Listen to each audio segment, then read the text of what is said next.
rather than try to explain exactly what sound design is, it's going to be much easier if I show you. And we'll come to that in a little bit. First of all, I want to explain why we have sound design. And that's interesting. It's more interesting than I thought before I came to Macedonia. And that's because in Macedonia and this region in general, you don't really have sound design. Right. And there's a good reason for that. In Britain, where I come from, and in America and in a lot of the Western countries where we make film, we don't get government funding. In fact, in California, it's illegal to have government funding for films.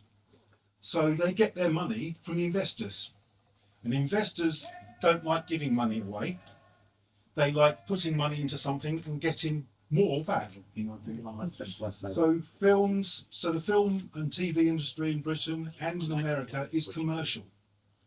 And the difference is that in this region, it tends to be based mainly on government grants. So you're paid effectively as a filmmaker by the government to make whatever film you want. Whereas in Britain and America, you're paid to make films that people will watch. And because you've got 500 television channels and you've got countless films, people will only watch what you've produced if they find it really interesting, if it really involves them. And so that is why sound design exists. It exists to involve people in the story that you're trying to tell, so that the audiences are, as we would say in England, sitting on the edge of their seats, rather than getting up and walking out or just switching over the channel.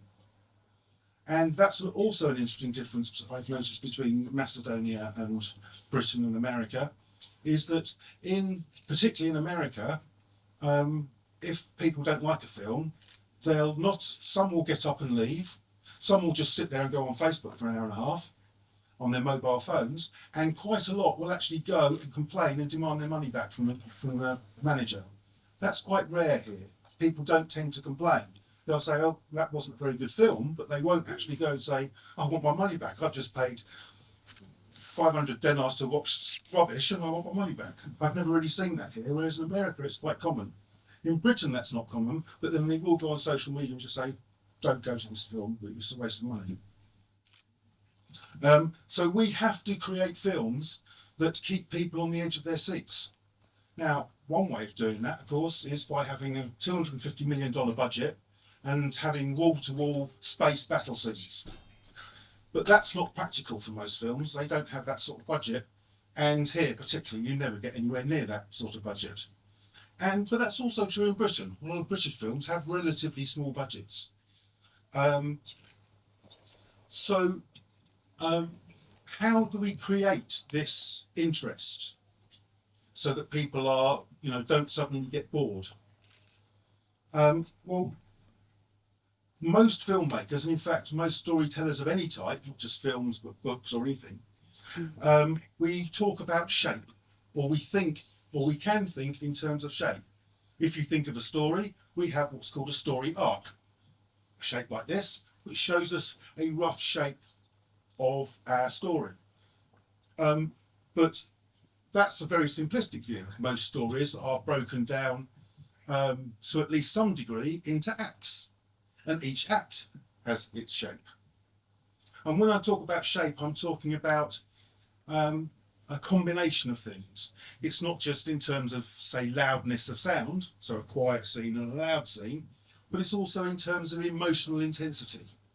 So you have a scene that's slower and more relaxed. You have a scene that's more intense and gets your heart pumping. And you can do that in a number of ways. One is the big budget way of having some huge space battle. Another way is to create a scene that actually nothing necessarily extreme happens, but you use all the tricks of the trade, cinematography, angles, editing, and sound design, which includes music, to create intensity and to create a shape. a lot of what we do in sound design is actually very closely related to what composers do in music.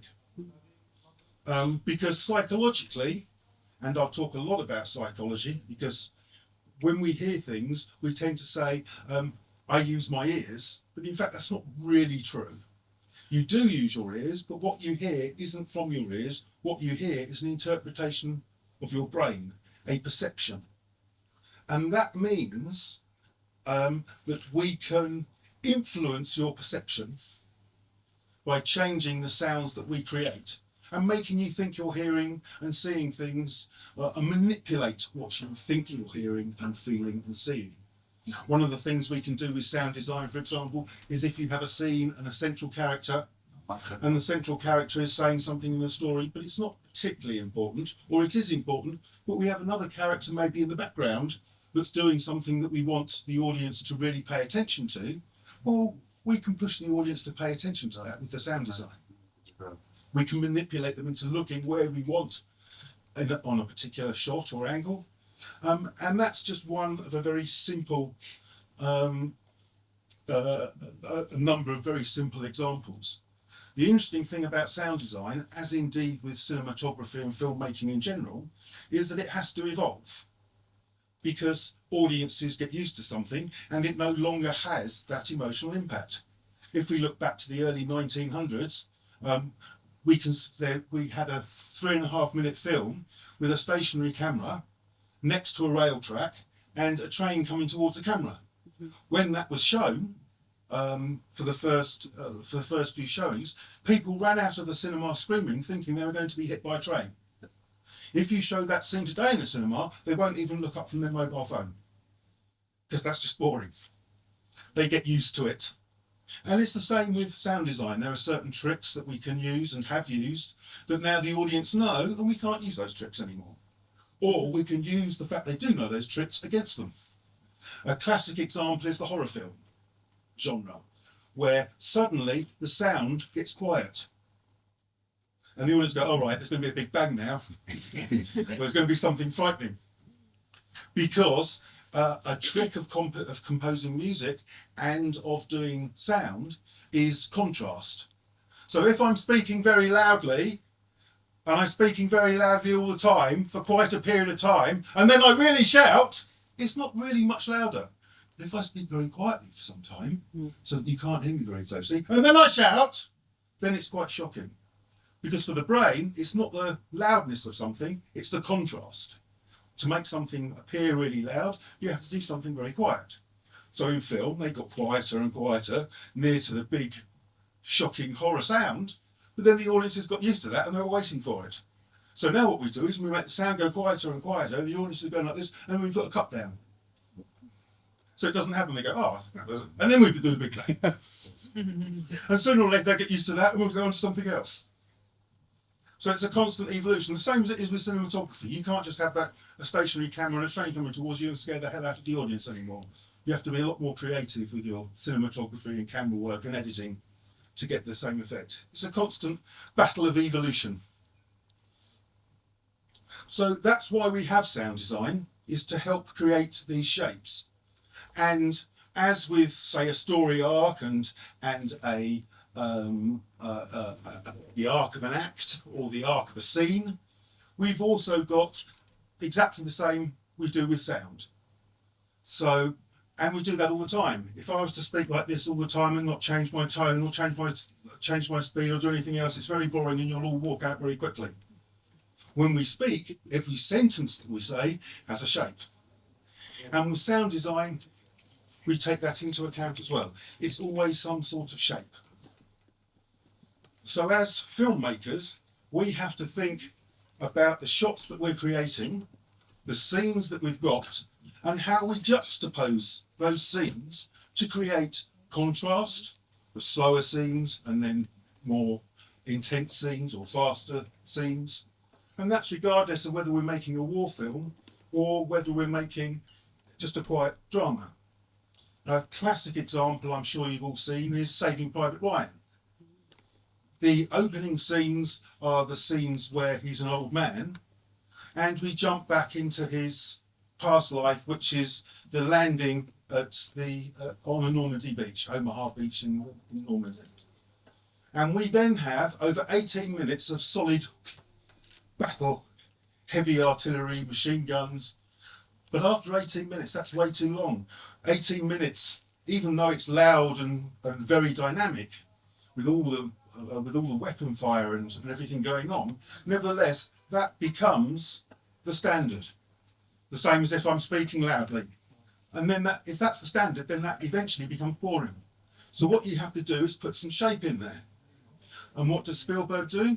Well, we have a scene, after a few minutes of the battle scene, where we hear from the perspective of Tom Hanks.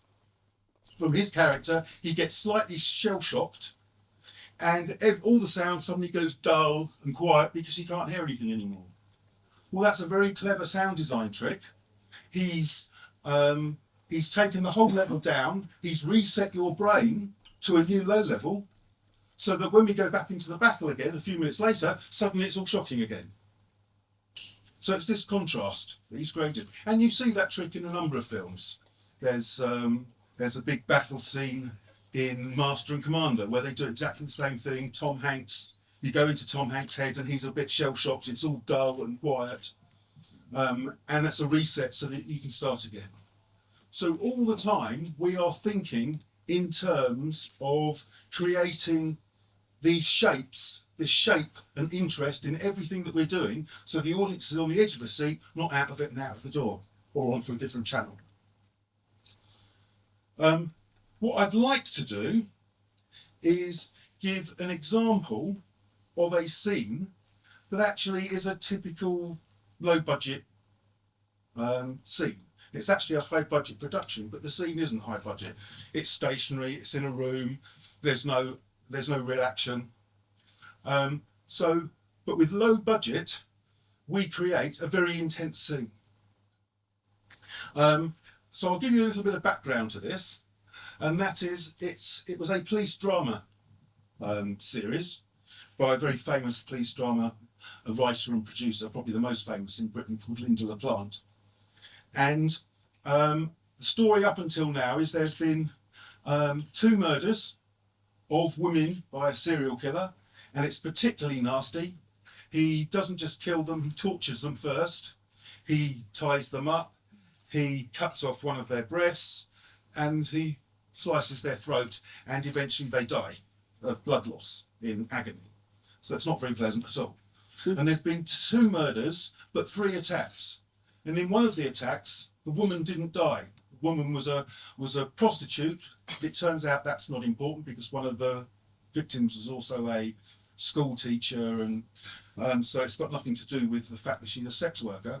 But she actually survived, although very badly injured, obviously, because she's had her throat cut and her breast sliced off, and she's been tortured. And it's a very important part of the story. It's about 20 minutes in. It's an important part of the story because up until now, the police haven't been able to interview her because she's been in intensive care and unable to, the police were not allowed to go and interview her. So it's been building up to this scene. So this scene really is a peak of an act of the story so far. Could you play the scene, please? Okay. So once we've seen this, then we'll see another scene with. Then I'll show you another scene. We'll get onto the actual sound design. But this is just for production purposes. Marlon, I'm Michael. This is Pat. I know you're in a great deal of pain, but I need you to help me catch the man who did this to you. I would appreciate it if I could ask you some questions. You only need to press slightly. Green for yes, red for no. Do you understand? Good girl.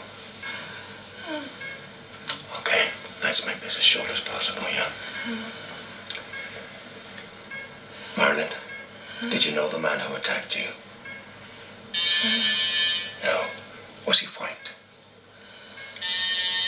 Yes. Dark-haired? No. Blonde? Yes.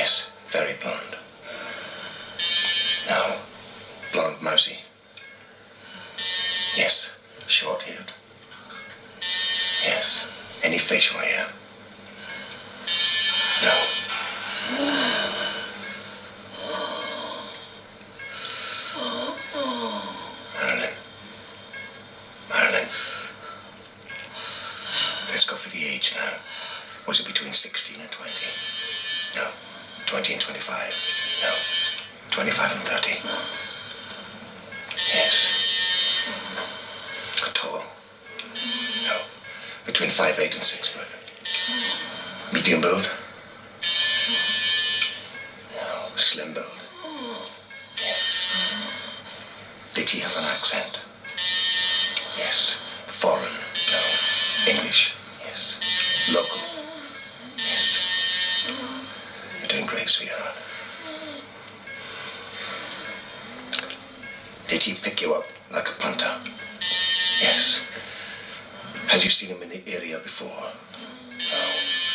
Did he drive a car? No. Some kind of van? Yes, it was a van. Okay, I'll run through some colors. Just press when I say the right one. Blue, green, yellow, red, maroon, white. Yes. Yes, it was white, Marilyn. Yes. Okay, hang on a minute, darling. Hang on. She's trying to tell us something else. What is it, Marilyn? It's something about the last question. Outside. The doors. Something about the doors of the van. Front door of the van. No, back doors of the van. Something on the back doors of the van. Keep out of this. Writing, some kind of company name. Not writing, no. But there's something about the back doors of the van, yeah? I'm sorry, she can't do any more. Her pulse is thready. Marilyn, you okay? Can you hear me, Marilyn?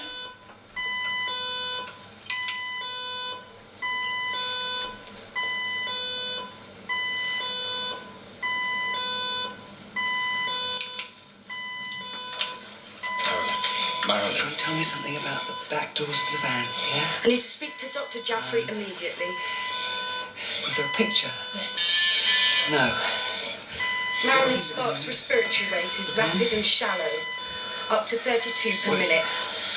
She's in a cold sweat and her oxygen saturation is down to 88%.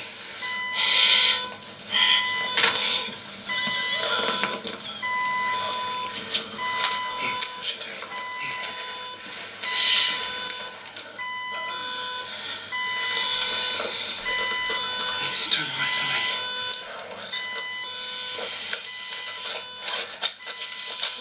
This should stop. Marilyn, was there a zigzag on the back door of the van? Give her the buzzer. Was there a zigzag on the back door of the van? Good girl. Was there a red zigzag on the back door of the van? That's it. I'm sorry. No, please, hang on just a minute. She's trying to tell us something else. Is that right, Marilyn? Keep it up, sweetheart. You're doing well. Is it my coat? No. Jacket. Sweater. Red. Green. Blue. Colour of the Yes. sweater. Red, green and blue, yeah? Still trying to give us something. That's it. Up now. Nurse, prepare an adrenaline nebulizer, please. Is that it, Marilyn? Did the red, blue and green sweater have a hood? Yes. He's white. It's quite intense, isn't it? But nothing really happens. It's just someone laying in a bed and someone talking to them. And yes, it's quite powerful.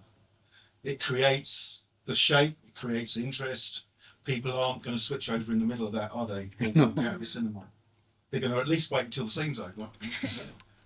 So, I actually lied to you. I said that I was just going to show you a scene and then I'll show you a different scene about sound design. Actually, this is the scene about sound design, but I wanted to try for you to not really think about the sound and to concentrate, to just watch the scene as an audience would. But now I'm going to go back over this scene and show you some of the tricks that we used that helped create this shape that you're after, that we're after. And all the time, we're playing around with sound as we would with an orchestral composition. So before I actually go back and show you the details, if we think about, say, orchestral music composition, we have four sections of an orchestra. We have the strings, we have the brass, we have the woodwind, we have the percussion. And sometimes we have all of them playing together. Sometimes we just have one section playing and the other's not doing anything. Sometimes we just have combinations. That's exactly the same as what we do with sound design, except of course we don't have strings, brass, woodwind and percussion. What we have are the four basic areas of sound design, which are the dialogue, sound effects, and they're broken down into hard sound effects and ambient sound effects, and we have Foley. Does everybody know what Foley is? Nope. No? Yeah. Okay, Foley is a very specialised area of sound effects. Foley are all the sounds that people make. So the most common thing that the Foley team do is record footsteps. But they'll also record things like pen movements, any sort of sound that the person makes with their hands, reading a newspaper or cutting food or anything like that. That's all Foley. So why isn't that just called sound effects rather than why is it called Foley? And the reason for that is in the very early days of sound for film, the first film sound was in 1927, The Jazz Singer, and there were many people that obviously no one had done sound effects or anything before that because there wasn't sound for film. But there were many people who started doing this for a living, but one of them, his name was Jack Foley. And what Jack Foley did that was different to what everybody else would do, is they would look at the scene, they would see what sort of shoes the character was wearing, what sort of floor they were walking on, and then create those footsteps. Jack Foley didn't do that. What Jack Foley did was he got the script of the director and he read the script and he tried to understand the characters. Then he would have conversations with the director about the nature of the characters. This is a bad character, he's a member of the mob, this is a victim, and so on. And then he would conceptually create a footstep for that character.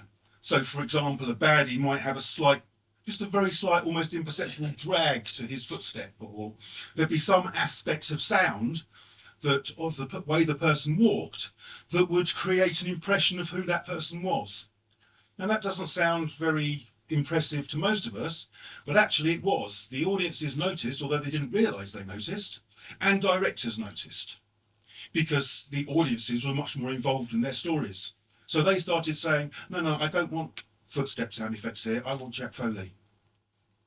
And over years, that became just, I want Foley. And in fact, a famous story, so Jack Foley started in the late 1920s and he retired in the late 1940s. And there was a very famous film being made in the early 1950s called Spartacus with Kirk Douglas. And the filmmakers, the studio, had a terrible job with the director and they fired him and they wanted another director. And who they really wanted was Stanley Kubrick. Stanley Kubrick didn't really want to do it. So he asked for a stupid fee, which actually they paid. And his other condition was that they got Jack Foley out of retirement to do the Foley. And in fact, that was indeed Jack Foley's last ever film. He died a year after finishing it because he was an old man. So that shows you the importance. And that's just footsteps, let alone the rest of the sound. So that's why it's called Foley. And that is all part of sound design. So we have our background sound effects, we have our dialogue, we have our Foley. They're our layers of sound that we play with, the same as a composer plays with the different sections of an orchestra. Can you start it off, please? So I'm going to go through little bits of it now and show you exactly what we're doing. Okay, so we start the scene. First of all, you have to get away from the fact of reality. We're not dealing with reality here, we're dealing with perception. So what we can do has to still be believable, but we can bend the reality to stay within believable, but manipulate the audience. So the first thing we saw here, well, we've got some background sound, some room ambience of the room. We also have a constant bleep sound of the heart monitor. And that's going to continue for quite a while. And that's important that it does, and I'll explain why when we get to that stage. And we've also got the cut to the scene. And the cut to a scene is generally important. We want to emphasise a cut to a scene. So often we'll do this by cutting to, say, a door slamming or some sort of big noise. We don't have a big noise here. We're not cutting to a door slamming. All we've got is two people walking towards a chair. So again, there's Foley here. You can hear their clothes rustling. And we'll play it back again. Listen to the level of it compared to the level of everything else. It's ridiculously loud. This is completely unrealistic. It would never be like that in real life. The sound of a coat as you're walking is not louder than the sound of the heart monitor. But we're playing it louder. We're manipulating people. We want a bit of a bang when they come into it. And then also, the first line that the character plays, the character's name is Michael in this case, is actually very quiet. So the dialogue we've taken quite down in level. And we've done that because actually the line of dialogue isn't particularly important, and if it starts low, that gives us somewhere to go. Okay, can you play that again, please? And we'll carry on, and I'll stop you again. From start or? From start, yes, please.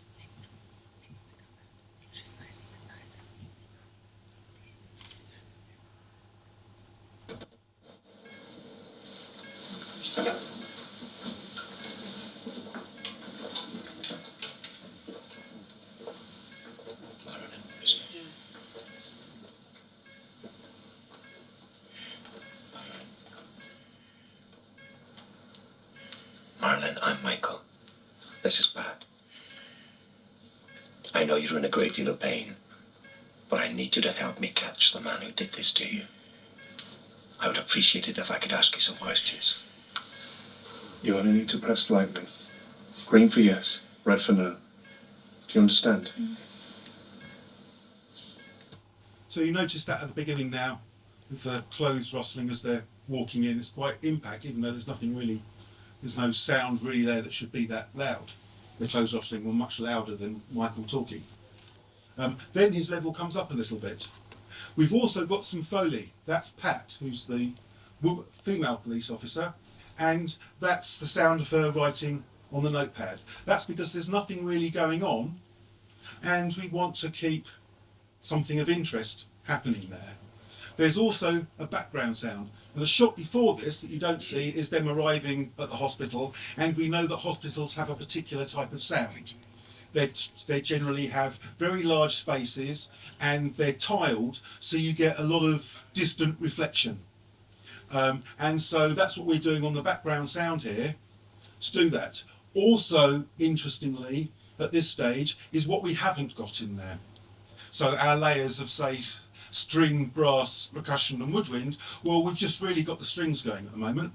We've got some areas that are missing. For example, we can't hear anyone's breathing at the moment. Okay, can you go back just a little bit and... yeah, a couple, and then play. Thanks.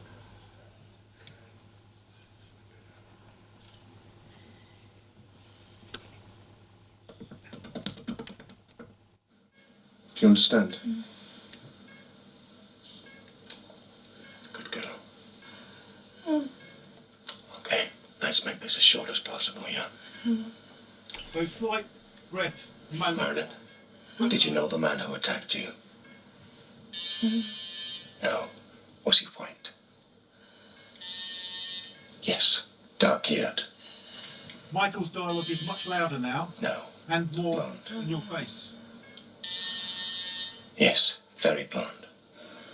You hear the background No. sound for the echo? Blonde Mercy. Yes. Short-haired. Yes. Any facial hair? No.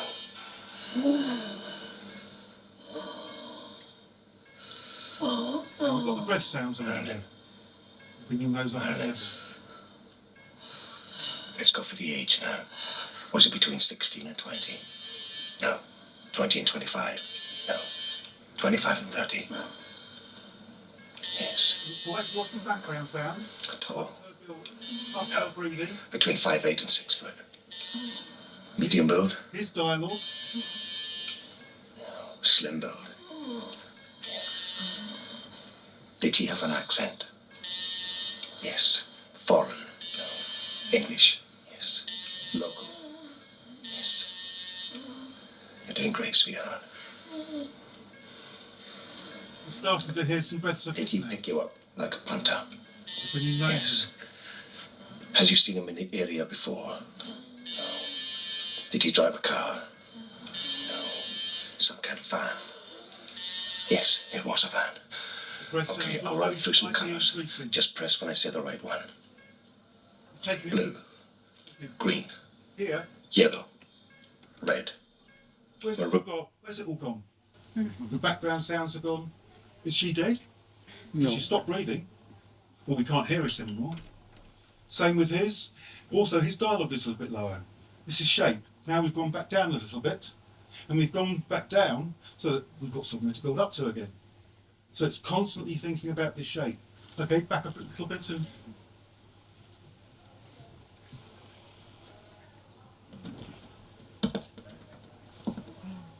Maroon. White. Yes.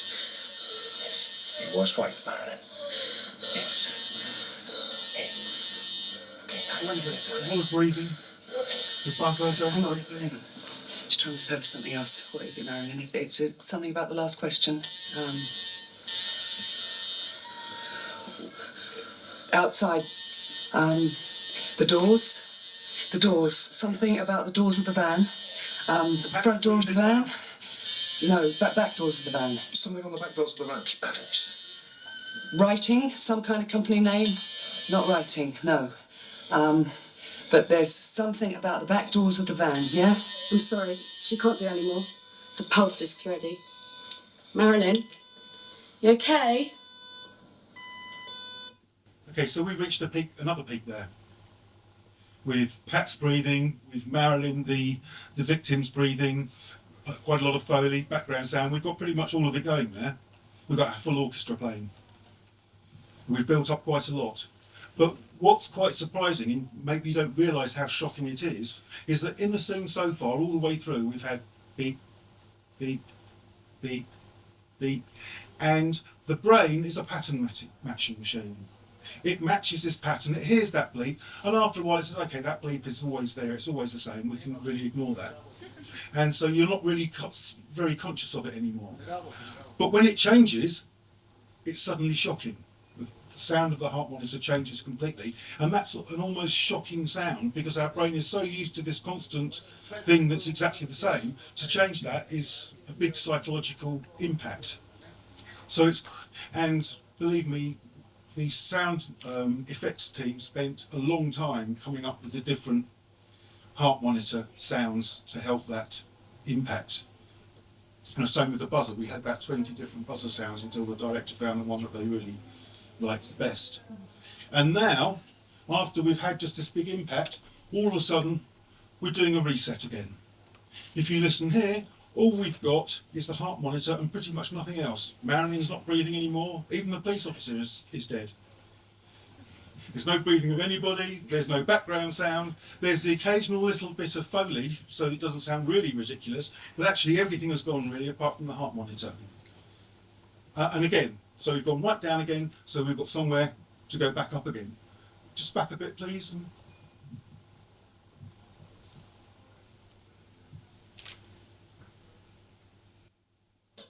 You okay? Back a bit more. Can you hear me, Marilyn? Something about the back doors of the van, yeah? I'm sorry, she can't do any more. The pulse is thready. Marilyn, you okay?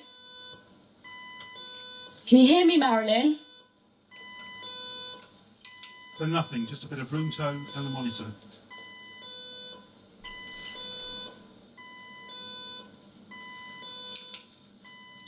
Ali? Marilyn. Tell me something about the back doors of the van, yeah? I need to speak to Dr. Jaffrey Now we're starting immediately. again. Low breath sounds. Was there a picture? No.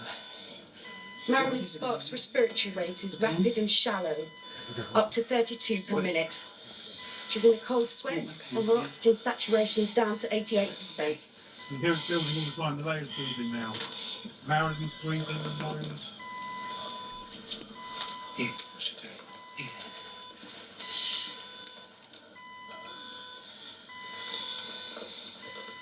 She's trying to write something.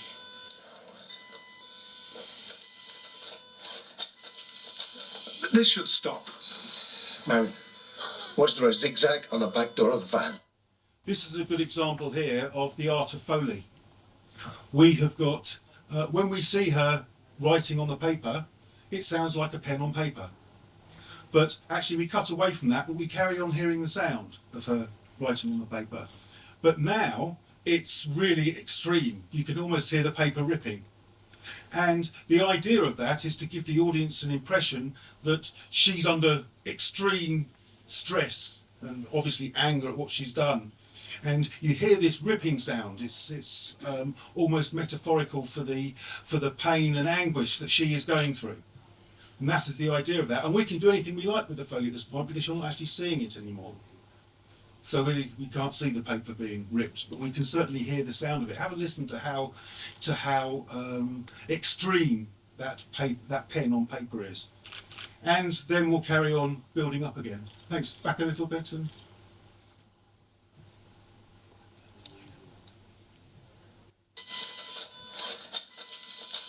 This should stop. Mary, was there a zigzag on the back door of the van? Give her the buzzer. Was there a zigzag on the back door of the van? Good girl. Was there a red zigzag on the back door of the van? That's it. I'm sorry. No, please, hang on just a minute. She's trying to tell us something else. Is that right, Marilyn? Is it my coat? No. Jacket? Sweater? Red? Green? Blue? okay, I'm not going to go through every second of the rest of it, but that gives you an idea of what we're doing all the time. We're thinking about creating that shape, and that is what, or it's not the only thing that gives this scene intensity. Obviously there's the acting, and importantly the camera angles and what we're seeing. But coming back to the cinematography, so much of what we're doing with the sound is dependent upon that. We can sometimes go against the cinematography, like for instance with the Foley, we don't see it, so we can do what we like with it. And actually, if you pay close attention, there are times when you can see Marilyn breathing heavily, but actually we're not hearing the breaths. So we can go against it a little bit. But generally what we're doing is in combination with the cinematography. We need to have a shot at some stage that establishes the fact there is a heart monitor in that room. We needed to have the establishing shot beforehand that we're actually in a hospital. In Saving Private Ryan, you have to actually have the shot of Tom Hanks getting blown up and then going inside his head from the shell shock. So for many people in filmmaking, they seem to think that sound design is a purely post-production process. It's not. It's mainly a pre-production process because you have to have those shots. You have to have the shots that establishes what you're hearing. You can get away with it to a limited extent, but it is only a limited extent. Kubrick was a very specific example, and a very unusual filmmaker. He actually used to write down every single sound effect, including Foley, that he wanted during pre-production before he even shot anything. And now that is a bit extreme, right? He used to write about 8 books worth of information before he started actually shooting anything. That covered everything from sound design to music to every angle and what costume and production design and you name it. Yeah, because it's harder to direct sounds than video, than picture. So that's why greatest film director are the greatest. They direct also the sound, and it's even much more harder than the To an extent, but there is a cheat because, to be honest, extremely few filmmakers ever did that sort of thing. It's really only Kubrick that did that. Well, arguably, I mean, he's certainly one of the greatest. You can argue whether he was the greatest or not. But again, we have to bear in mind film evolution. So, for example, 2001 was a fantastic film. You put that on the cinema today, and you'll get almost no audience. And what you do get, most of them will walk out, will be reading their phones, because the pacing of 2001 was designed for a late 1960s audience. It wasn't designed for a 21st century audience, where generally we have to evolve to maintain the interest. So faster, so more higher cut density, so more cuts and various things to do that. The only way that you can really appreciate most of Kubrick's great films is if you realise if you put it in context of the time and other films of its day. But there is kind of a cheat, and that is the director doesn't have to do all of that. What many directors do is they involve the sound designer at the very earliest stages of the pre-production process. Famously, Robert Zemeckis always, after he has got the script finished, and before he does anything else, it's his sound designer who's the first person he calls. And he always works with the same sound designer called Randy Tom. And it's worked because Randy Tom has won 2 Oscars and been nominated for 18. There's few in the film industry that have had so many nominations. He won, one of the Oscars he won was for Forrest Gump. And Randy Tom's also interesting as a sound designer because unlike most, in fact unlike almost all of them, he will actually talk about sound design. Most won't, but he's one of the exceptions. And it's very useful. And I've had private conversations with him, and he's very open. Most aren't, because there's a lot of secrets that they want to give away.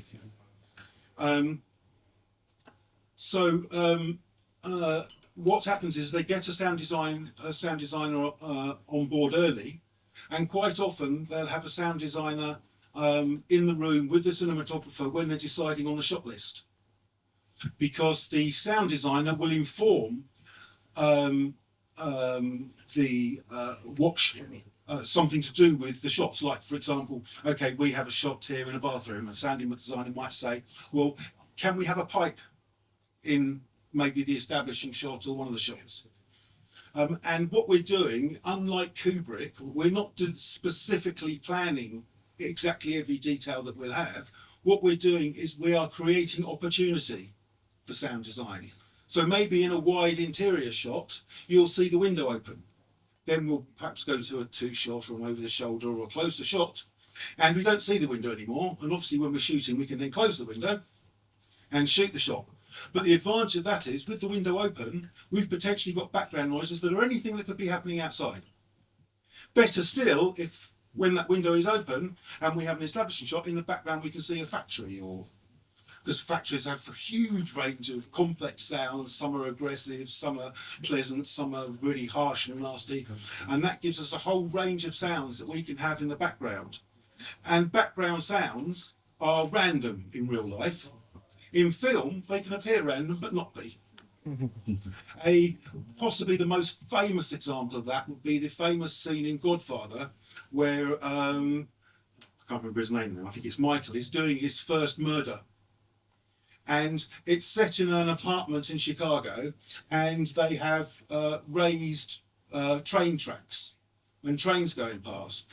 Now we don't actually see it in the scene, but what we do is we hear the sound of the screeching sound that trains make, and it's ambiguous whether we're hearing a scream inside his head having to kill somebody or whether it's a train. Excellent sound design. World-class sound design, because now it's ambiguous. Now it's one of the main elements of telling our story of what's going on inside this assassin's head, or on his first job.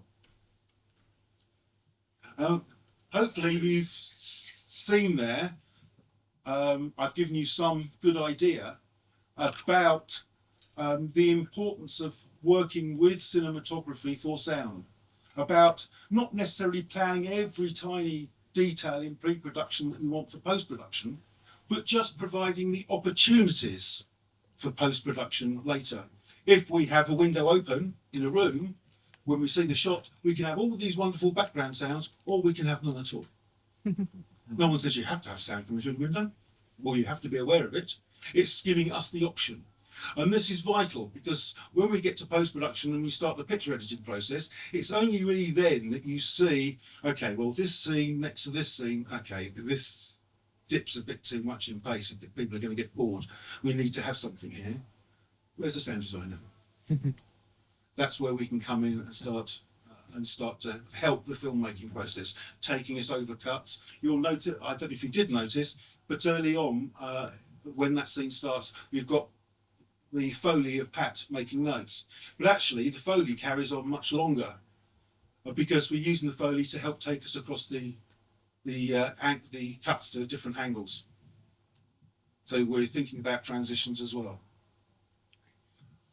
That's pretty much it. I mean, there's so much more detail I could go into, but I just wanted to kind of give you an overview and the importance of thinking about sound when we're creating shot lists, when we're actually shooting, what we're capturing in the shots that can make life much more interesting in post-production, so we can make an interesting scene, or where we're stuck. If you're in a room with double glazing, all the doors are shut, the TV is off, the door to the kitchen is closed, what can you do? Your orchestra is now just an instrument. You don't have those layers. I mean, you can put them in, but it kind of doesn't sound strange unless you've had something visually to establish. I hope you found that useful. If there's any questions.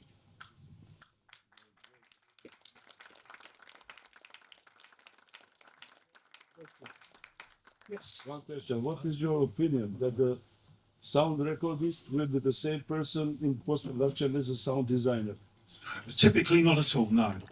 In fact, that's never the case in I'm thinking Britain. because the old original school, when they worked in classical, where the sound recordist was also the sound designer in post-production. That's never been the case in Britain and America. They're very specialist fields, and the production sound team, the team that records the sound during filming, they're specialists in capturing the best dialogue they can.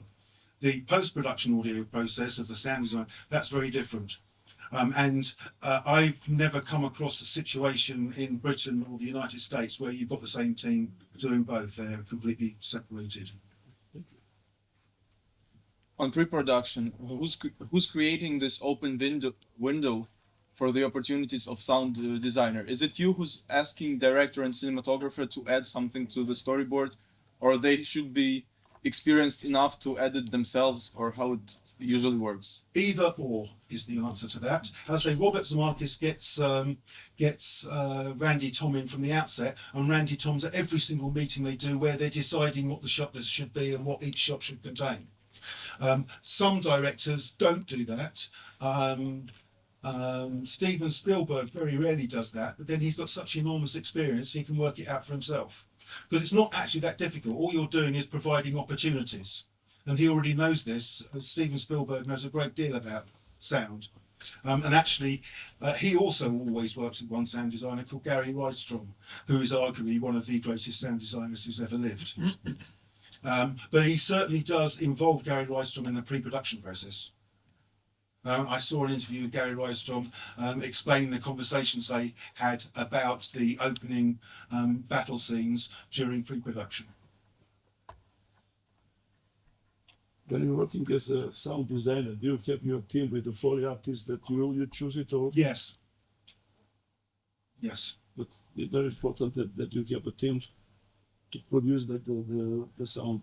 Exactly, yes. I mean, here again in Britain and America, money is everything. It's commercial funding. So the vast majority of the funding has been spent during production. Post-production is only a relatively small percentage of the total budget. So by the time they get to post-production, a lot of their funding will have come from some sort of loans, and they're paying interest on that. So they want the post-production process to go as quickly as possible, because they're paying, and actually the cost of post-production can sometimes be less than the cost of the interest they're paying on the millions and millions that they've borrowed. So they're willing to spend large amounts of money on the post-production to make it fast.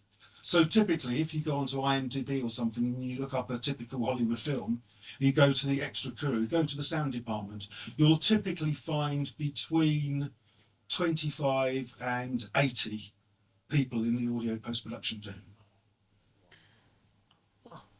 Usually it's about 35 to 40, but sometimes with big films it goes up to 80 or so. Some directors really know this stuff exceptionally well from years of experience, or in the case of James Cameron, he actually started as an assistant sound editor, so he knows it well. But really, it's a defining feature of the great filmmakers. They all really understand sound design exceptionally well, and it's not a new thing. Really, well, we had Jack Foley almost from the outset, but sound design really took off in the early 1940s with two main directors, and that was Orson Welles and Alfred Hitchcock. Alfred Hitchcock just had a natural understanding of how he could manipulate people with film, even with sound. Even his very first film with sound, which was the first ever film made in Britain with sound, which was in 1932. And so he got a huge audience because people wanted to see a film with English dialogue rather than American accent dialogue. So it was hugely built up in the press. And in the first 8 minutes of the film, there's no dialogue. He had people waiting. He knew really from when he started. And then if you look at films like Rebecca and Birds and Psycho and all these, it is great sound design. Although there's no sound designer listed, it's really a collaboration between Hitchcock himself and the supervising sound editor. Yes. But now you're referring mainly to fiction, right? Could you say something, comment on documentary? I mean, very diverse form. Yes, I mean, I've actually worked on quite a few documentaries. The basic rules are the same. You know, you have to have interest. You need to create shape. All these things are fundamental, not even to just film and TV. They're fundamental to storytelling in general. But yes, documentary is a little bit different because the workflow is different. What you deliver is different because you've typically got narration, which is treated separately from dialogue. And you've got very limited opportunity for sound because, again, it can be interviews, it can be footage from the 1950s that just had some mono sound, and again, everything now is done in high definition TV, and the standard for high definition TV, apart from in Macedonia, is 5.1 surround sound. Dolby Digital is the default sound for TV and documentaries. But it's the same fundamental rules for anything, and that is why Orson Welles is one of the great film directors, because his background was actually in radio. He did radio plays where it's all about the sound. There is no picture, there is nothing else. You either tell the story with sound alone or there is nothing. So it's not surprising that he brought that expertise into filmmaking. What do you suggest for the low budgets? It's the same. I mean, the process is slightly different, but all the rules are identical. The background, Foley. Now, with a high budget film, and with that, I can't remember Trial Retribution. This is 2. I was involved in making 6 of them, and each episode was 4 hours long, so it was a mini-series. And there was 1 episode a year. And the Foley team was about £25,000. The Foley team. I mean, You don't. Now that's probably the budget of the film, of some films that have been made. So you just can't do that. So you either have to get someone very cheap, or what happens with a lot of very low budget films is a lot of the sound effects that you hear aren't created. They're just sourced from sound libraries. So you choose and then manipulate. So that brings costs way down. Because you can buy a really good sound library for about €4,000 or €5,000, and that covers you for every film, every project you're going to do. Rather than, and the same with Foley. I mean, the Foley guy I use is is absolute peanuts in comparison to the price you pay in the UK, and he's very artistic, which is why I like him. But you know, where the Foley team would do all the sound for that in 10 days, the person I use for Foley does it in about 2.5 months, which is fine because I can be getting on with other stuff. So the process is longer. But I mean, you do still have to budget, and budget is interesting because it doesn't work out as a percentage. So if you're doing a $200 million Hollywood film, then the percentage of the budget on sound is probably only about 1.5%. But if you're doing a $10 million budget film, then the sound is probably going to cost you about $700,000. So that's a much higher percentage. For students. For students, I've done this with students. I taught at a university for 6 years, and we were doing student projects. You do exactly the same, but you do it with students. You divide them into teams. You've got Foley, you've got sound effects, you've got someone who's doing sound design, you've got re-recording mixer. So it doesn't. The process and the basic rules are always the same, whatever you're doing, even if it's just 2 people doing it.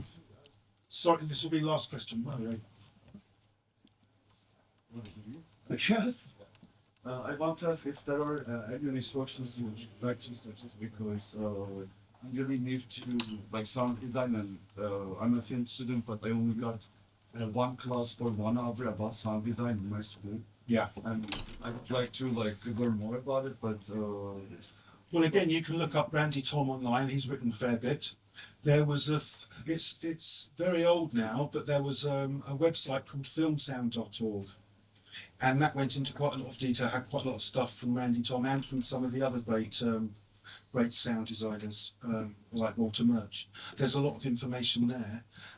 Ultimately, the way that you really learn sound design is to work with a professional sound designer. That's how it works in UK and America. You don't sort of walk into a film as a sound designer. You don't become a sound designer until you've already been working in the film sound department for 10 years or so. That's something you learn down the road. You have to learn everything else about sound before you can become a sound designer.